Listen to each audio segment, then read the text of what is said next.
Saludos a todos, este es Filosofada Mundana.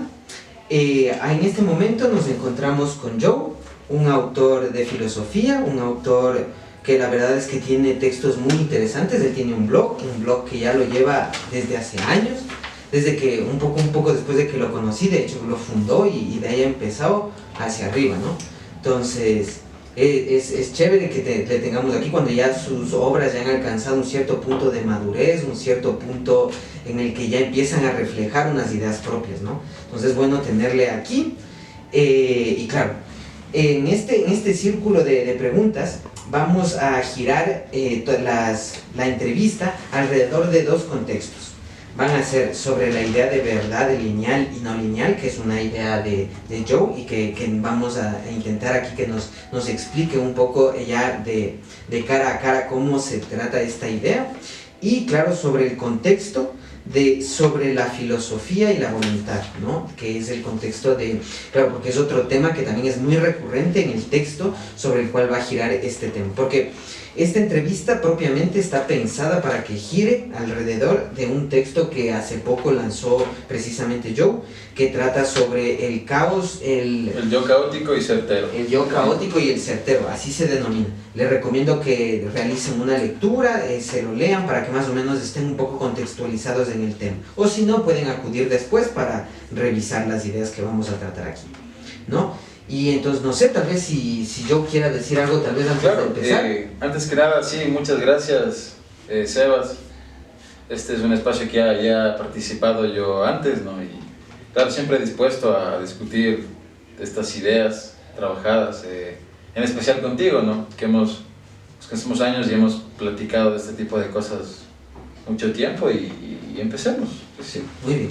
Y siempre, ¿no? Con la compañía de aquí, si no, de la si no venía. ¿no? Claro. Entonces, vamos ahí. Vamos a empezar con el contexto que ya denominamos de la verdad lineal y no lineal, ¿no? Claro, empezar con lo básico.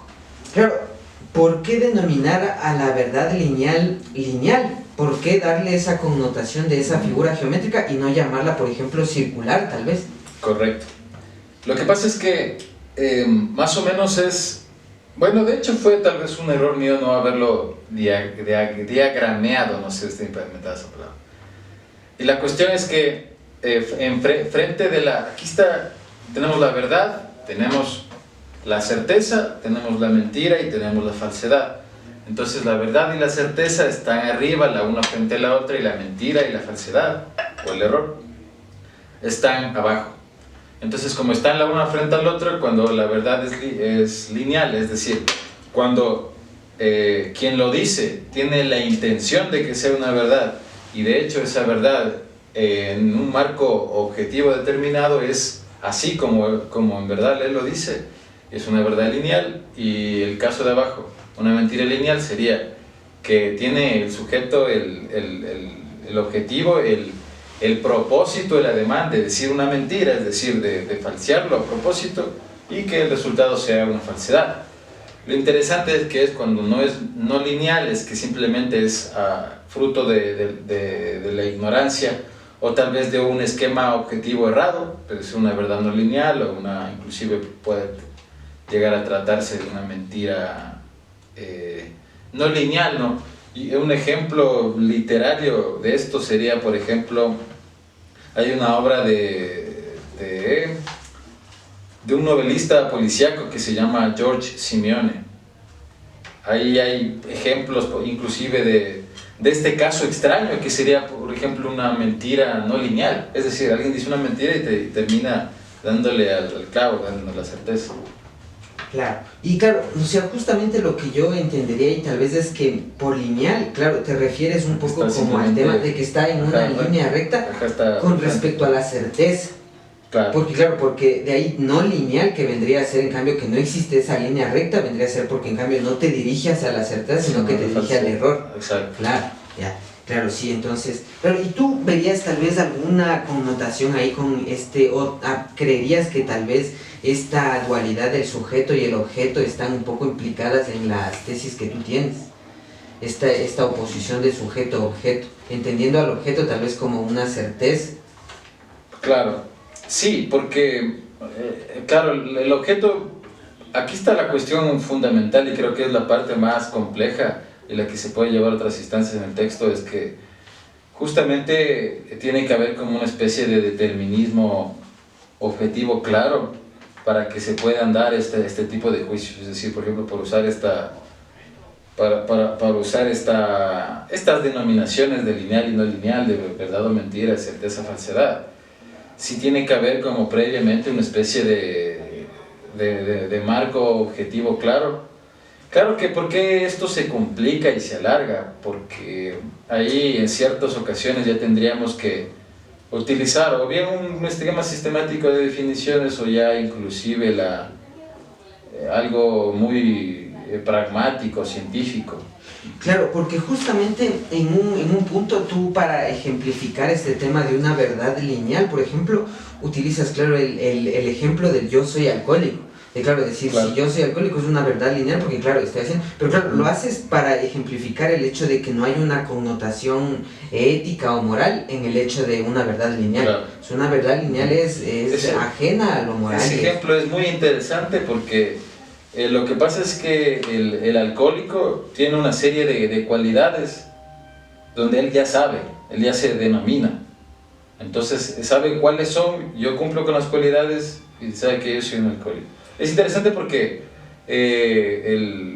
puede parecerse un poco psicologista, ¿no? Pero la persona, el alcoholismo llega de una manera en que es como que cumplo y ya lo tomo, no es que voy y quiero hacerlo y ya, sino que llega un momento en donde ya cumplo, sí, ¿sabes qué? Cumplo con todos los esquemas del alcoholismo, soy alcohólico, entonces yo lo digo porque es una verdad, entonces ya tengo el esquema que es la certeza del alcoholismo, que es un concepto construido, no es necesariamente que con certeza nos estemos refiriendo, por ejemplo, a cosas científicas, cosas de esas.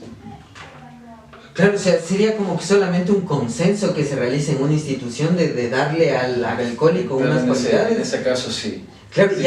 Y claro, como el propio término alcohólico no tiene una connotación tan científica o técnica, claro, es como que te puedes aprovechar mucho del término, ¿no? Para definir cómo... Correcto, ahí está la cuestión. Claro, el término sería aquí el problemismo. Sí, si gustan, si quieres le hago hay unos como condicionantes, ¿no? Y son como las 3 preguntas que inclusive hacen en Alcohólicos Anónimos. Es un ejemplo, pero sí es interesante saber. Que son como tres flechas, ¿no? Que la primera es, si tú estás en una reunión social y te cuesta no beber, te cuesta bastante. Obviamente una reunión afuera de la familia. Es un indicador. Si todos los fines de semana si te cuesta no ir a beber, o sea, es como que ya es fin de semana y te toca ir a beber, otro indicador. Y el otro es que tú empiezas a beber y llega un punto en donde sabes que no puedes parar y lo haces. Entonces, esos son como los indicadores que son como de comportamiento, ¿no? Para tratar de no ser tan psicologista como... Claro, pero por ejemplo, esto es lo interesante. Claro, cuando tratas del tema de la verdad lineal para, claro, tratar este tema de lo moral o lo poco ético que pueda ser de estar en la verdad lineal y el hecho de que no tiene nada que ver el hecho de que una verdad lineal sea ética o moral, claro, me parece que, claro, es un ejemplo bastante mundano, bastante psicológico, ¿no? Porque de ahí, por ejemplo, hay otra parte donde, claro, tú hablas de determinismos filosóficamente justificados al punto de verdades lineales. Claro, hablas de determinismos filosóficamente justificados. Y claro, ahí es donde a mí me interesaría que tal vez presentes un ejemplo de cómo se podría ejemplificar esta idea de determinismos filosóficamente justificados. ¿Serían, por ejemplo, la división entre materialismo e idealismo o dónde verías tal vez algo ejemplificado? Yo creo que con un determinismo filosóficamente determinado vendría a ser una secuencia de ideas ya claras, condicionantes. Por ejemplo, el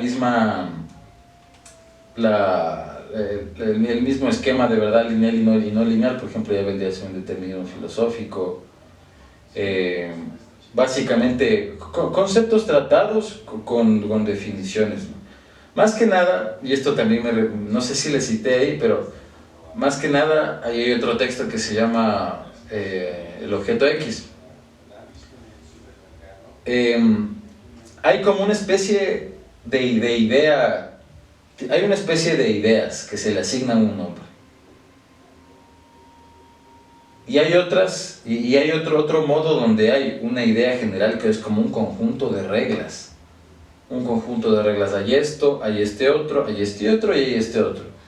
Y si esa nube, digamos, ese objeto X no cumple con estas ideas, ya no entra en este determinismo, en estas reglas que tenemos como leyes, ¿no? Normas. Ya no entra y es otra cosa. Porque estas 4 ideas, digamos, son esenciales. Entonces, por ejemplo, claro, las definiciones tienen que llegar a un punto en donde radicalmente sea una cosa en esencia, y si no tiene, ya no es. Entonces, un ejemplo interesante con esto es esta parábola de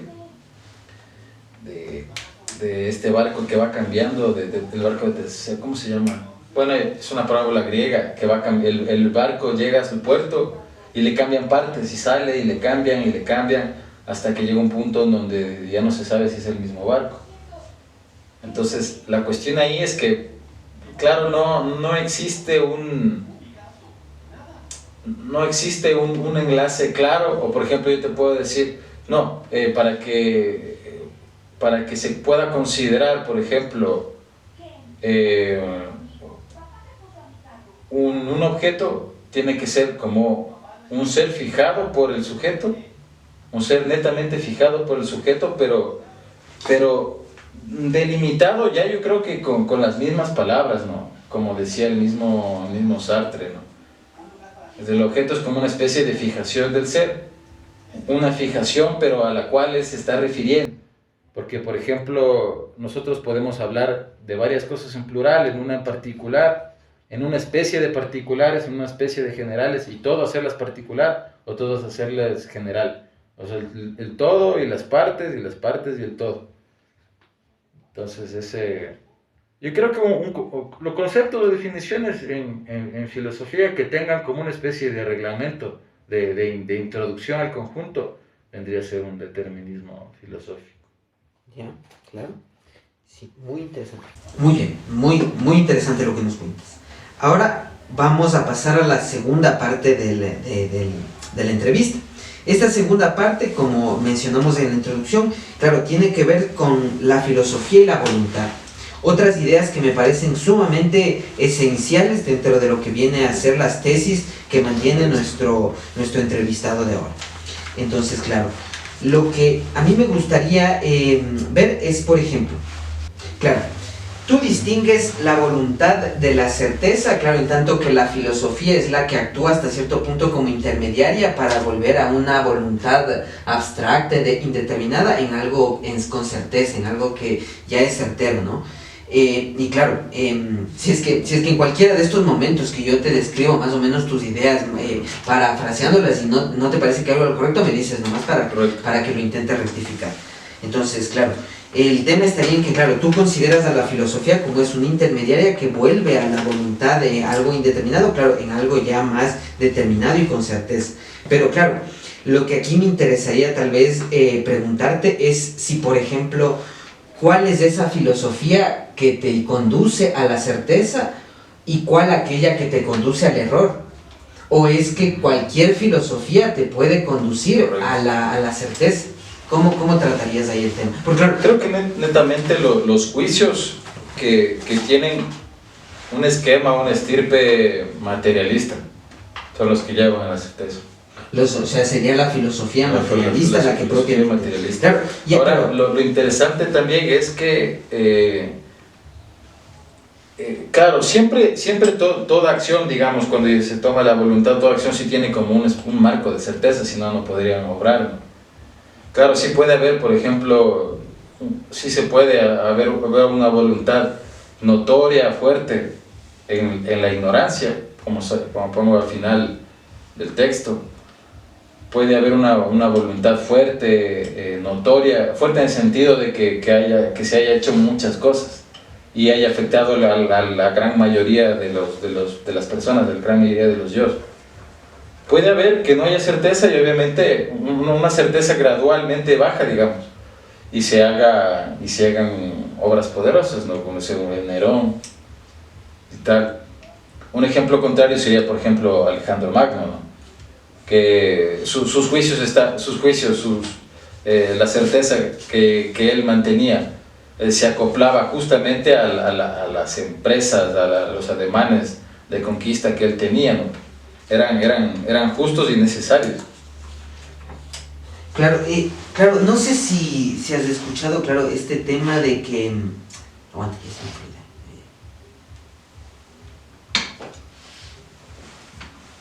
Claro, claro, justo a ese tema quería ir. El tema de que habrían filosofías que son, y claro, tú, por ejemplo, en este ensayo del cual nos estás hablando, no presentas propiamente la división entre, claro, materialista y otro tipo de filosofía, sino que, claro, más bien es como que estás contextualizado en las filosofías de Diógenes y de Alejandro Magno. Y claro, por ejemplo, algo interesante ahí es que yo considero, no sé tal vez tú cómo lo verías, pero que tal vez creerías que la división materialismo-idealismo puede ser aplicada en la división de Alejandro Magno y Diógenes. O más bien sería que, claro, tanto la de Diógenes como la de Alejandro Magno son ambas de algún modo materialistas. Y así como que lo último que dijiste. Pero claro, entonces, por ejemplo, esto sería importante. Tú, por ejemplo, ¿qué filosofía considerarías pues la tuya? ¿Considerarías que tu filosofía tiende más a una filosofía de Alejandro Magno o a una de Diógenes? Muy buena esas preguntas. Considero de primeras de que la de Alejandro y la de Diógenes son filosofías materialistas. Son netamente materialistas de mancharse las manos, ambas. De acción o de no acción, ¿no? Entonces, claro, son modos de vida. Templanza, la otra el cinismo y la otra no. Pero que son de acción y de actuar y no actuar. No son de mancharse las manos, de lucha, de supervivencia. Son ambas. Entonces son netamente materialistas. A pesar, y aquí va algo bien interesante, a pesar de que individualmente ellos no tenemos un registro de desarrollo filosófico, no hay textos de Diógenes, el cínico, ni hay textos, tal vez sí hay cartas, pero de Alejandro Magno no hay ningún tratado de filosofía. A pesar de que, por ejemplo, fue educado por Aristóteles, sin embargo, yo le veo muy distante de Aristóteles, tal vez algunas bases, yo le considero a Aristóteles muy profundamente y muy importante en el ser del materialismo determinado, podemos decir así. Pero sí, efectivamente ambos los considero muy materialistas. En cuanto a la pregunta, la última. Claro, yo recuerdo en mi juventud que efectivamente, yo quería ser Diógenes. Pero no quería ser Diógenes, que no le importaba nada. El oráculo del Ángulo, estaba recomendando una obra. Sí, es alguna vez bastante que le pensé mucho y todo se llevó por esa época. Pero no, creo que ahora mismo Alejandro Magno definitivamente. Y es algo que ya no me puedo retractar, no me voy a retractar de esto. Si miramos este video en 50 años yo sigo vivo y voy a decir lo mismo. Claro, y por ejemplo, o sea, para contextualizar tal vez un poco a la audiencia que no sepa ubicar un poco tal vez a Diógenes, a Alejandro Magno, claro, yo creo que sería muy apropiado citar esa anécdota que creo que es la que les implica, ¿no? De que, claro, Alejandro Magno fue el que llegó y al llegar a la ciudad de Grecia dijo, ¿dónde está el filósofo Diógenes aquí? Y claro, le dijeron, está allí, le presentaron. Alejandro Magno fue a introducirse hacia Diógenes y le dijo, ¿y qué estás haciendo aquí, filósofo? Y claro, Diógenes agarra, ve a Alejandro Magno, al gran hombre, y le dice, por favor, quítate del sol que me estás quitando la luz solar. Claro, entonces un poco, claro, de cómo actúan en el poder, creo que... Sabes que, claro, justo esta anécdota me parece como una demostración de materialista de ambos, ¿no? Es interesante porque, pues, ¿cómo le puede decir eso al gran rey? Es dueño de Persia y de Egipto, se puede haber muerto, que ni sé qué. Ahí está también como una especie de reglamento de comportamiento, digamos, de Alejandro Magno. Porque claro, no le manda a matar, no le atraviesa la espada, sino que simplemente sabe que tiene las cosas claras y le deja ahí. Inclusive se rumora, y este rumor se recoge, digamos, filológicamente en la obra de Plutarco, que se llama Vidas Paralelas, es una serie de obras, Vidas Paralelas, Alejandro y César, ahí sale esta anécdota. Entonces, claro, dice, no, si yo no fuera Alejandro, me gustaría ser Diógenes. Eso obviamente es falso. Eso es imposible que lo haya dicho porque todo lo que ha hecho Alejandro Magno, eso yo sí creo que es un maquillado de Plutarco, de los Rapsodas, etcétera, pero eso no dijo él, estoy segurísimo. Si se conoce a Alejandro Magno, eso se sabe que dudo mucho que lo haya dicho. Claro, y es algo interesante que hayas mencionado que en tu pasado tú tenías una tendencia bastante hacia Diógenes. Ajá. Porque claro, justo yo recuerdo que de los primeros ensayos que ya fueron de un carácter estrictamente filosófico que realizaste, fue uno que denominaba ratas verdes. Claro, ratas verdes, y ratas verdes. Claro, eso es de la prehistoria. Claro, pero ratas verdes, y claro, ¿en alusión a qué? En alusión al dinero, en alusión eso era, pero de extrema juventud era ese. Claro, ¿tú considerarías que esa etapa fue de Diógenes, por ejemplo? Dios, no, inclusive no, porque ya era más bien como panfletario, de revolucionario, así claro, de... pero yo Diógenes lo ubicaría más, claro, con ese carácter antisistema, ese carácter de irte en contra de las normas, de lo impuesto. Sí, esa es buena porque, o sea, porque Diógenes es obviamente así, pero no tiene una demanda, una voluntad de cambiar las cosas, es como, está ahí y se acabó. Claro. En cambio, yo creo que más bien una voluntad de cambiar las cosas, cambiar un sistema... Ya, creo que inclusive es más de Alejandro, inclusive. Claro, porque yo Alejandro tal vez más lo vería como más bien como esa ansiedad de dominio y de conquista insaciable. En cambio, esa pasividad, esa inactividad más bien sería propia de un Diógenes. Pero claro, o sea, ahí es lo que yo diría tal vez que, claro, ese de ratas verdes, claro, ese propio nombre y ese trato al dinero como una idea precisamente... para irse como que en contra de la idea del dinero, en contra del capital, claro. Y todo eso. Claro, es como una tendencia también bastante de Diógenes, o sea, como de también hacer una crítica hacia la riqueza, hacia la posesión desmesurada o así. La verdad es que no tengo muy claro en ese momento qué pensar, un texto, pero antiquísimo, bro, ni siquiera yo me acordaba.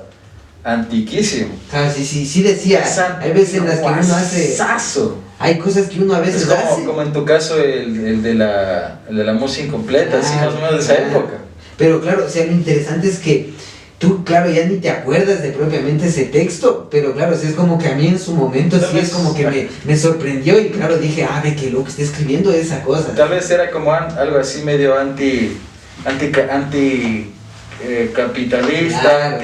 Del objetivo. Más que nada yo creo que en esa época estaba muy influenciado de que estudia para que tengas un título y con eso ganes dinero. Más creo que esa era la fuente del problema que yo hallaba y sigo pensando. Ese conflicto con la academia, con la institución académica. Al fin monetario. Yo creo que de ahí vino eso. Interesantísimo.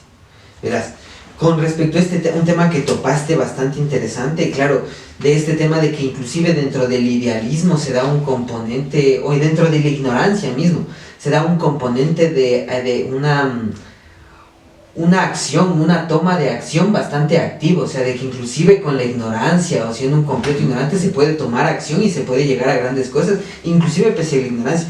Claro, esto no sé si lo hayas escuchado tal vez en Marx, claro, hablaba también de que dentro del idealismo hay un componente de acción, o sea, hay un componente de tomar también las riendas en las cosas, y es acaso el componente más fuerte del idealismo, el hecho de que el idealismo, pese a ser todo lo confuso, lo difuso que pueda entenderse, te lleva a la acción, o sea, te conduce a hacerla algo. ¿Sabes que ideas que no podríamos considerar que tiene esta gama materialista han sido de hecho las que más han tomado de soporte las grandes guerras, imperios, ideas que no tienen tal vez un esquema materialista? ¿Qué es lo interesantísimo de esto? Es lo siguiente, que tal vez el motivante sea idealista, pero de ahí toda la gama de acción estudiada, trabajada y pensada y proyectada es materialista. Te doy un ejemplo. Se hacía, hablando de Alejandro, se hacía rituales, se sacrificaba en nombre de X dios antes de empezar la guerra, que ni sé qué, pero de ahí la guerra como tal, la estructura, los movimientos, la filosofía que había detrás de eso, es obviamente materialista, pero de ahí, por ejemplo, el ritual, el motivante del ritual como tal, obviamente no era materialista, inclusive a pesar de que, creo que inclusive si hablamos eso contigo una vez, de que como era una serie de actos programados como seguir una receta en ritual, en ese aspecto era como una descripción materialista, pero claro, el motivante era otro, ¿no? Yo creo que inclusive el idealismo proyectado, digamos, en las grandes empresas ha sido hasta más que el mismo materialismo. Claro, por ejemplo, justo tomando este tema que estás tratando, claro, del tema de que, claro, muchas veces el motivante puede ser muy confuso, puede ser muy idealista, pero sin embargo, los rastros que dejen sus acciones es lo más materialista que podemos recoger. Claro, tú, por ejemplo, hay una parte de tu ensayo en el cual tú distingues precisamente, y claro, es muy acertado, ¿no? De que, claro, tú hablas de esta frase, somos lo que hacemos. Y claro, tú dices, no somos lo que hacemos, porque lo que hacemos implica cosas materiales, cosas fuera físicas. Del yo. Claro, pero por ejemplo, yo creería que tal vez esto se aplicaría más, por ejemplo, cuando te malinterpretan. Cuando, por ejemplo, algo como sería que si yo estamos bebiendo, son dos matemáticos con maestrías y todo, pero se agarran y se ponen a beber en el parque o en una tienda. Y claro, pasa un viejito por ahí y agarra y dice, hombre, esos tipos son unos borrachos, así son unos perdidos. Pero claro, no sabe que son unos matemáticos, unos graduados en maestrías y todo. Pero claro, es el contexto en el cual ellos están ahí implicándose con ciertos objetos como la botella y el licor y todo eso, claro, es lo que hace tal vez que se les reduzca a esos comportamientos. Claro, en ese sentido no seríamos lo que hacemos. Porque claro, muchas veces reducirte a una única acción sí es como que, claro, errado, ¿no? Pero claro, tú por ejemplo hay una parte en la que dices que, claro, la razón entonces sería que nuestra voluntad es realmente las ideas que damos, que condicionan nuestros actos y la certeza de nuestros motivos al hacer las cosas. Pero claro, algo muy interesante ahí es que, por ejemplo, claro, tú, por ejemplo, ¿cómo sabrías cuál es el motivante de otra persona? O sea, ¿cuál es el motivante que tiene otra persona al dirigirse contigo? O sea, a menos de que una persona sea muy explícita en los motivos con los cuales se acerca a ti, yo creo que tú como tal no conoces, o sea, uno como tal sabe que al hacer algo tiene una certeza, una verdad, por ejemplo, por lo que lo está haciendo. Pero claro, la otra persona que más bien se afecta por lo que nosotros le hacemos no sabe eso. Entonces, claro, ¿de qué otro modo nosotros podemos conocer a las personas o entender a las personas si no es a través precisamente de sus actos, de lo que hacen? O sea, en efecto, uno sabe, por ejemplo, si ahorita viene un viejito por ahí y nos dice, coño, esos alcohólicos perdidos, estos deben estar haciendo vaguerías, claro, uno sabe que no está en ese contexto, que uno intenta estar promoviendo la filosofía, la academia y todo eso, pero claro, nosotros lo sabemos. En cambio, claro, la persona que está afuera sí, no lo sabe. Ya sé a lo que te refieres. La cuestión, claro, sería que, más que nada yo creo que la voluntad y la idea contenida como tal, esa sí vendría a ser el yo, pero obviamente ya el resultado y el modus operandi de la empresa no. Sería algo así más o menos como los planos de la casa no son la casa, pero los planos, digamos, de la casa son, digamos, del arquitecto, pero la casa no es del arquitecto. Algo más o menos así sería. Ahora la cuestión está que cuando se enfrenta, claro, alguien recepta esa voluntad. El problema filosófico sería, claro, tú no le explicas tal vez. Creo que parte del enfrentamiento con la otra persona, dependiendo de la voluntad que tienes, es explicarle o no explicarle, o que haga tal cosa o que no la haga. Pero justamente la voluntad sí correspondería a ese conjunto determinado de reglas del yo en certeza, pero es porque es el motivante, es la idea que él tiene y le da, que eso sí es él. Pero claro, obviamente y necesariamente las consecuencias ya estarían en su exterior. Hay una parte también que la encontré. No le trabajo demasiado bien, que hablo de los que es como un vector el yo. Claro, sí. Ahora, es interesante esto porque un vector, un punto en una recta, es claro, una coordenada, la coordenada, digamos, el eje X y el Y. ¿Qué es lo que pasa? Que no es que sea ese punto específico el X y el Y sumados, porque el X y el Y son descripciones, sino que es un punto único en la recta, irrepetible e irreemplazable, pero que tienen un medio en el cual se pueden desarrollar, ¿no? Por ejemplo, cuando se diga, no es que esta voluntad va más allá de las cosas, no. Es siempre una empresa en el sentido radical de la palabra, no me refiero a una compañía. Claro, sí, claro. A un proyecto. Entonces el proyecto tiene... Quien acuna este proyecto es justamente el yo, pero de ahí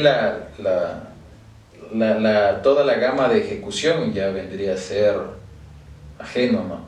Entonces, por ejemplo, solamente Beethoven hubiese hecho la Quinta Sinfonía, pero cualquier director de orquesta y miles de orquestas en la historia han reproducido la Quinta Sinfonía. Claro, pero tú no crees que, por ejemplo, precisamente porque claro, lo que yo entiendo es que cuando uno comete una empresa, claro, lo que tú consideras es que las consecuencias derivadas de esa empresa que uno acomete, muchas veces uno es como que no sabe lo que va a pasar ahí. O sea, es como que a veces acometes una acción, pero no sabes las consecuencias. Claro, ahí claro, yo creería que, o sea, claro, es cierto eso, pero yo creería que la genialidad precisamente, o la inteligencia, o de que salga tal claro, y como... de que cada una de las consecuencias de algún modo haya sido premeditada. Porque claro, o sea, yo consideraría que ese es el... Pausa. Un cenicero tienes porque ya el de... Claro. Aunque ya me acabé, creo que es muy tarde. Sí. Bueno, pero claro, o sea, ese sería el tema. Que claro, es como que uno evidentemente no controla las consecuencias de los actos que acomete, pero precisamente la genialidad en ciertos sujetos sería que salga tal y como... Claro, de que pueden premeditar precisamente esas consecuencias. Y claro, por ejemplo, algo que me interesaría tal vez tratar es el tema de... Claro, bueno, eso para concluir.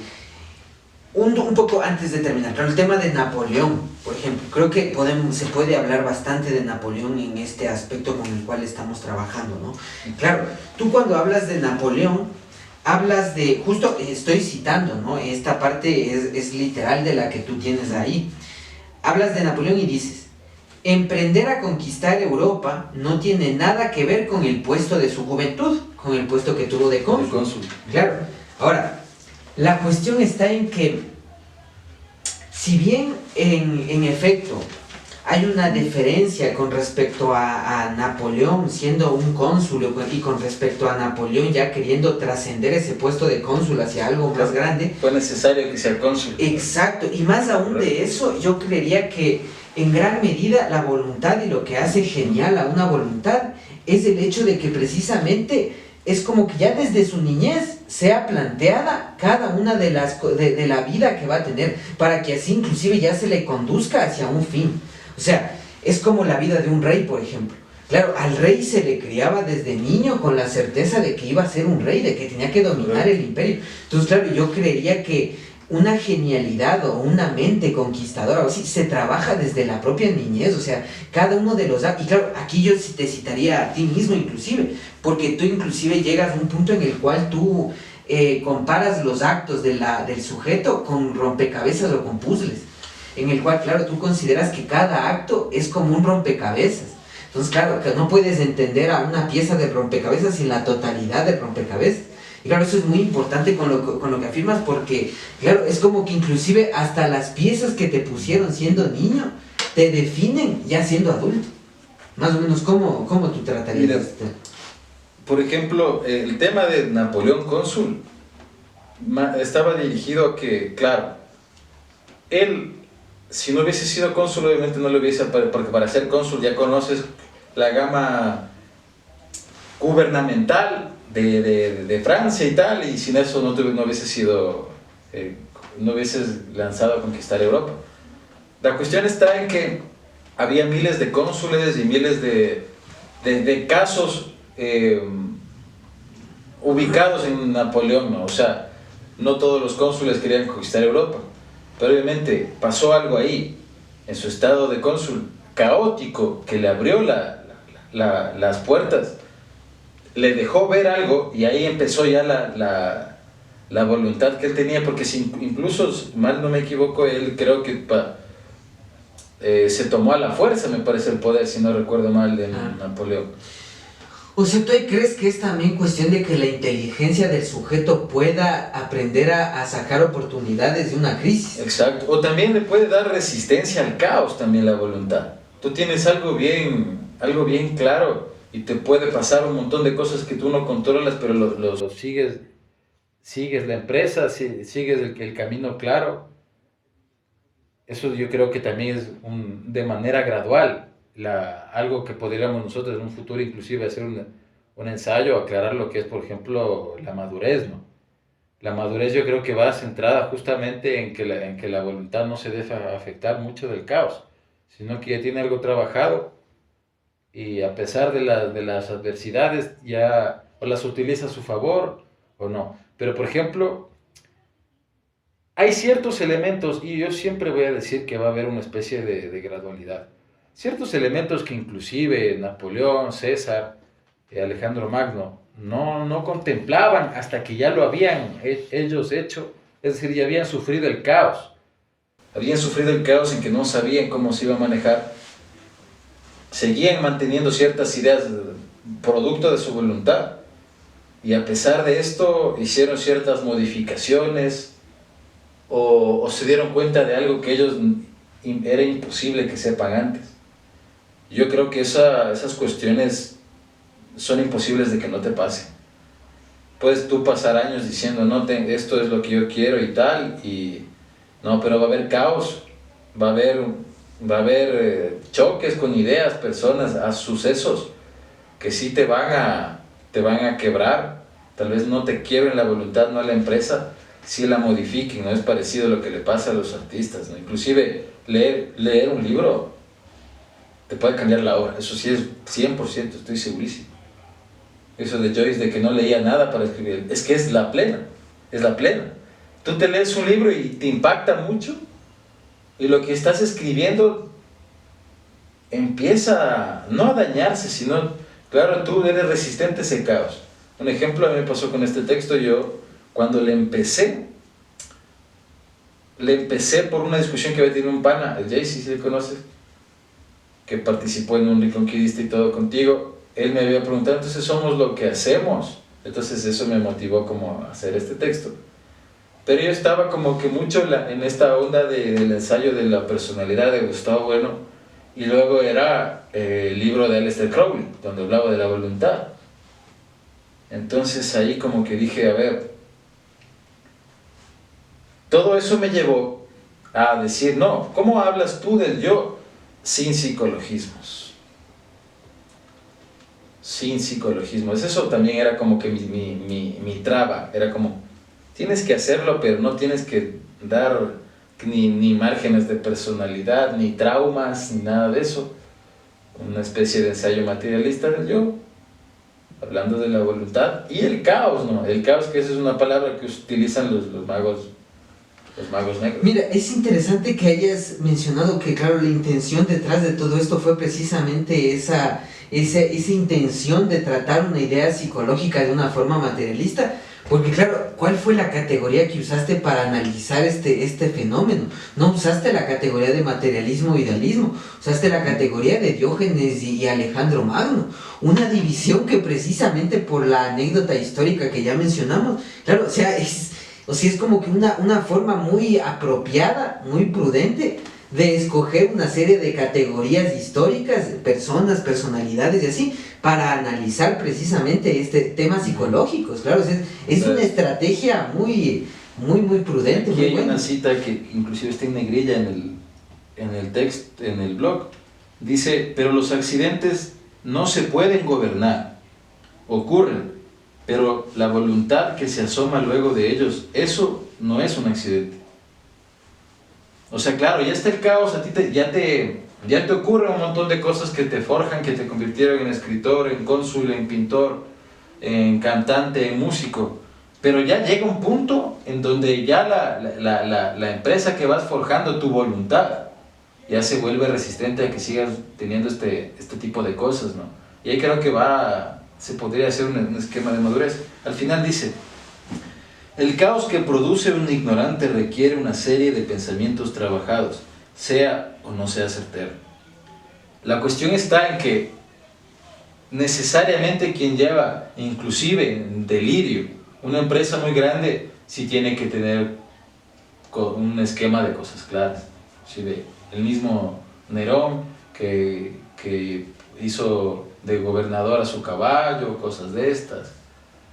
Alguien desquiciado, no desquiciado, porque es un ejemplo del emperador Comodo, que no es que estaba loco, sino que él no sabía la forma de apaciguar a las masas y tenía, claro, una especie de empresa netamente materialista de apaciguar a las masas. Entonces él tenía su idea, tenía su fórmula, que todo eso es materialista, la aplicaba, no le resultó porque no tenía todos los elementos y se acabó. Entonces, claro, esto sí puede... Es bien difícil, yo creo que de tratarlo. Es súper complicado de tratar este tema de voluntad. Claro, porque yo justamente, y claro, esta es ya una opinión que, claro, justamente como ahorita se está desarrollando, claro, no es que haya un consenso o sea, no es que hayas tratado, claro, este tema allí, claro, por eso es que yo tendría una opinión sobre este tema, claro, una consideración propia. Claro, es el tema, y es muy coherente con lo que tú mencionas, que claro, es el tema de que si bien es muy cierto que uno está dado en el caos, que uno está dado entre accidentes que te constituyen, que te forman, claro, y si bien uno es el caos meditado, un término que de hecho lo forja Joe, el caos meditado, no es que yo lo haya pensado, ahí sale caos meditado, claro, entonces este caos meditado que viene a ser el yo y todo esto, claro, o sea, es muy importante entenderlo porque pretende esto de que, claro, uno es un producto del caos y de un caos meditado, o sea, de un caos ordenado.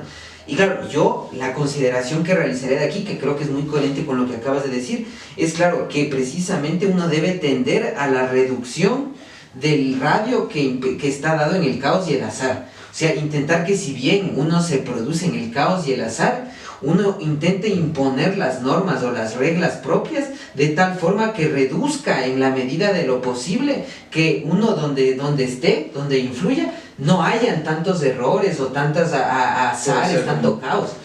Claro.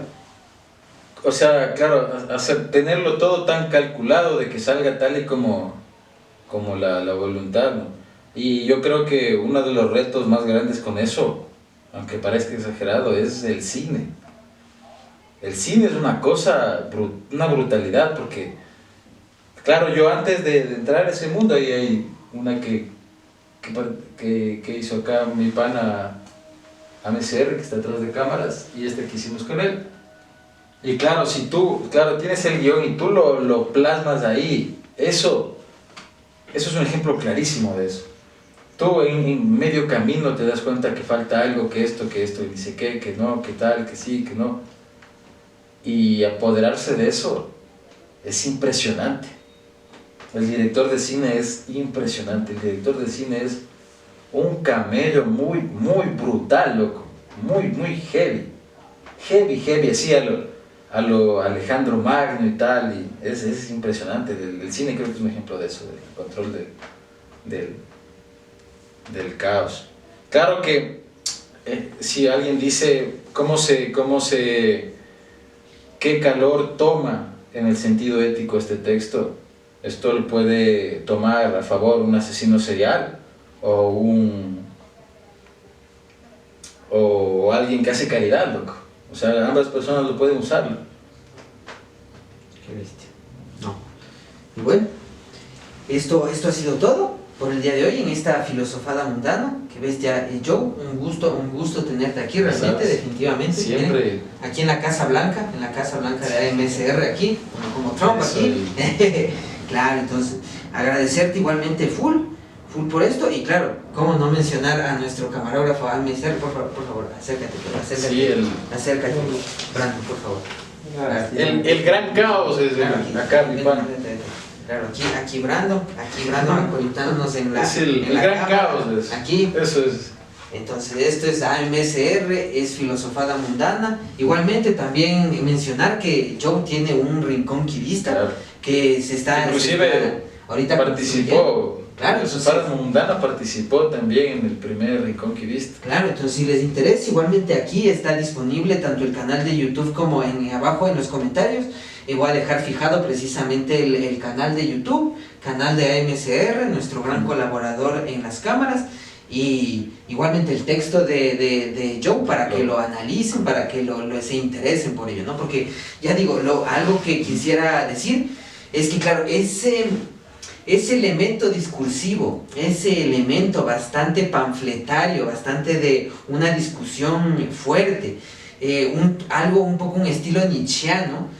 Claro, ese estilo yo diría que es muy impecable dentro del contexto de lo que es la obra de Joe, y que creo que es un componente muy fuerte porque precisamente le da a las obras de Joe no simplemente un tono completamente sistemático, completamente objetivo, sino ya le da un aura también más de un tono discursivo, más un tono de también ideas que se deben llevar a la acción, ¿no? Y eso es algo que me interesaría también destacar mucho de Joe. Y si no sé, tal vez quisieras decir algo antes de acabar. Claro, poner muy en alto obviamente las palabras de Sebas, de su templanza ante la filosofía, su compromiso grande con la filosofía. Yo creo que es de las personas que conozco que lucha por la filosofía y tiene una espada por la filosofía y por espacios así. Yo creo que él es el ejemplo perfecto de que esto va a seguir, ¿no? De hecho, y es bien interesante y siempre me gusta recalcarlo, es que creo que también uno de los grandes caos que han pasado en mi vida haberlo conocido a Sebas. Haberlo conocido a Sebas. Caos en el buen sentido, sí. Y otro gran caos, como decía, es el Brandon. Qué bestia. Muchas gracias. Esto ha sido todo.